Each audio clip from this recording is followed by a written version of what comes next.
అయితే గురువుగారు ఇంకొక చిన్న సందేహం అండి. ఏంటి అంటే ఆది శంకరాచార్యుల వారు స్నానం ఆచరించి బయటికి వస్తుండగా ఒక దళితుడు ఎదురవుతే, ఏమయ్యా నేను వస్తుండగా ఎదురు రావడానికి ఎంత ధైర్యం అని అన్నారట. స్నానమాచరించి బయటికొస్తే ఎదురుకుండా ఒక దళితుడు కనిపిస్తే, ఏమయ్యా మేం నడిచే మార్గంలోకి రాకూడదని తెలియదా, తప్పుకో ఇక్కడి నుంచి. ఇది ఎంతవరకు నిజం? ఇది మొన్న జరిగిన కోటి దీపోత్సవంలో మన చిన్నజయ స్వామి వారు నోట వెంట వచ్చిన ఒక మాట. సో అందుకని నాకు ఒక్కసారి ఈ సందేహం మిమ్మల్ని అడిగి. చిన్నజీయర్ స్వామి వారు పెద్దలు, వారికి అన్నీ తెలిసే ఉంటాయి. సాధారణంగా తెలియకుండా ఏది ఉండదు. శంకరాచార్యుల వారు స్నానం చేసి వస్తున్నప్పుడు కాదు, స్నానానికి వెళ్తున్నప్పుడు కాశీలో జరిగినటువంటి ఘట్టం. అక్కడ ఏమయ్యా మేము వచ్చేటటువంటి దారిలో నువ్వు వచ్చి నిల్చోవచ్చా, మాకు అడ్డంగా ముందర ఉండొచ్చా అనే ప్రయోగం ఎక్కడా లేదు.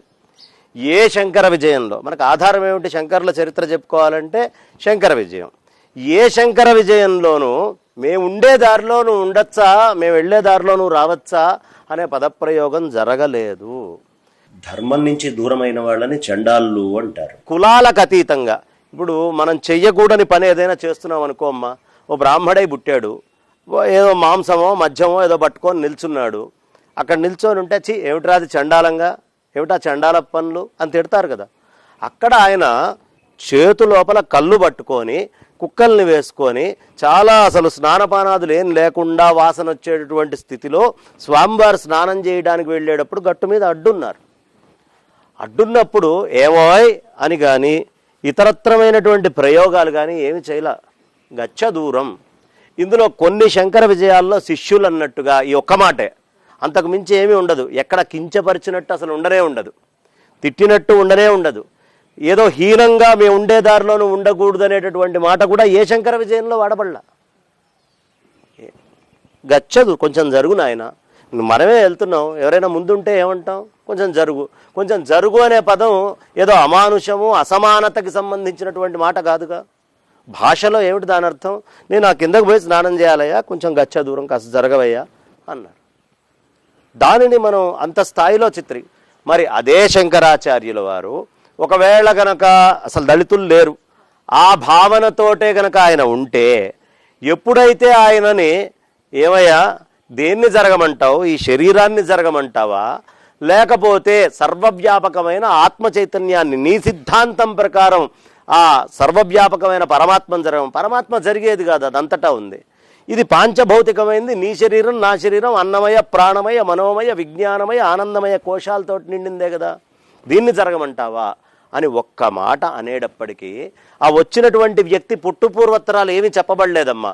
తర్వాత సాక్షాత్తు శివుడే వచ్చినవాడు అని చెప్పారు. అంటే ఇతని తండ్రిది, ఇతని తల్లి, ఇతని ముత్తాత తాత ఏం చెప్పలా. అక్కడ చండాల శబ్దానికి అర్థం ఏమిటయ్యా అంటే చేతిలో కళ్ళు పట్టుకొని కుక్కల్ని పెట్టుకొని ఇటు తాగుతూ అట్లా అడ్డం నిల్చొని ఉన్నాడు, గచ్చ దూరం జరుగు. ఇదే అక్కడ జరిగింది. దీనికి మించి పెద్ద ఐతిహ్యం. అలాంటి శంకరులు ఈ మాట అనేటప్పటికీ ఏమి బ్రహ్మజ్ఞానం ఇతని నోటి నుంచి వచ్చింది, ఇతని కంటే మహాత్ముడెవరు, చండాలోస్తు సతుద్విజోస్తు గురురిత్యేషామనీషామమ. అతను చండాలుడా లేదు సద్బ్రాహ్మడా ఎవరు నాకెందుకయ్యా, ఏది నేను వినాలో సర్వవ్యాపకమైనటువంటి పరమాత్మ అనేటటువంటి సిద్ధాంతాన్ని ప్రతిష్ఠించి ఆ శ్రీమన్నారాయణుడు సదా సర్వత్రా అంతటా నిండి ఉన్నాడు, ఆ పరమేశ్వరుడే అంతా నిండి ఉన్నటువంటి వాడు అనే మాట తెలుసుకున్నటువంటి ఇతను ఎవరైతే నాకేంటయ్యా, నేను సాష్టాంగ ప్రణామం చేస్తున్నాను, ఇతను నా గురువుతోటి సమానము అన్నాడు. అలా గురుభావం ఎంతమంది చెప్పగలరు? అసలు శంకరాచార్యుల వారి సిద్ధాంతంలో రెండు లేవు, జీవుడు వాడు వీడు ఇవి అన్నీ ఏమీ లేవు. అందుకనే శంకరాచార్యుల వారిని వాళ్ళ గురువు గారు ఎవర్రా నువ్వు అన్నప్పుడు నా మృత్యుర్ నా శంక నమే జాతి భేద, అసలు నాకు మృత్యువు లేదు, శంక లేదు, ఏ విధమైనటువంటి జాతి భేదము లేదు. పితానైవ మేనైవ మాతాచ జన్మ నబంధుర్ నమిత్రం గురుర్నైవ శిష్య చిదానంద రూప శివోహం శివోహం. నాకు జాతి భేదం లేదు అని చెప్పాడు ఆయన స్వతసిద్ధంగా, ఆయన చెప్పినటువంటి స్థుతి ఇది. కాబట్టి అక్కడ ఏదో శంకరాచార్యుల వారు ఒక దళితుడు వస్తే నేనొచ్చే దారిలో రాకూడదా జరుగు, ఈ విధమైన వ్యాఖ్యానం ఏ శంకర విజయములోనూ చెప్పబడలేదు. ఎక్కడా లేదు. మనం దారికి వెళ్ళేటప్పుడు అడ్డొచ్చారు. అతను ఉండాల్సిన దానికంటే, సమాజంలో ఉండాల్సిన దానికంటే విభిన్నంగా కళ్ళు ముంతలు పట్టుకొని ఉన్నాడని చెప్తూనే ఉన్నారు. అలా పట్టుకొని తాగుతున్న వ్యక్తిని నాయన కొంచెం జరుగు అని చెప్పి కిందకి పోతాను అనే ప్రయత్నాన్ని ఇంకొక విధంగా చిత్రీకరించాల్సిన అవసరం ఏముంది?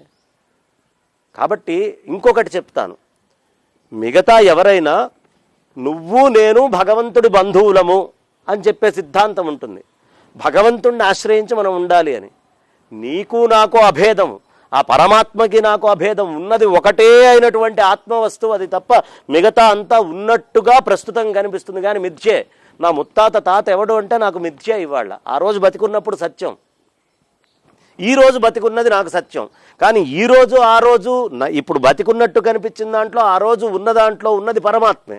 పరమాత్మ సత్యము, మిగతాదంతా మిథ్యా అని ఆదిశంకర భగవత్పాదాచార్యులు వారు నీకు నాకు అభేదము అని చెప్పేటటువంటి ఆదిశంకరులు ఇంత వైషమ్యాన్ని చూసే అవకాశం లేదు. అలాంటి వైషమ్యాన్ని పోగొట్టడానికే అందరూ ఒకటే అని చెప్పడానికి వచ్చినటువంటి అవతారమే శంకర అవతారం.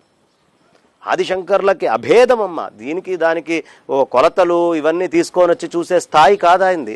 అన్నిటినీ చిదానందమైనటువంటి పరమాత్మ స్వరూపంగా చూసిన మహానుభావుడు ఆయన.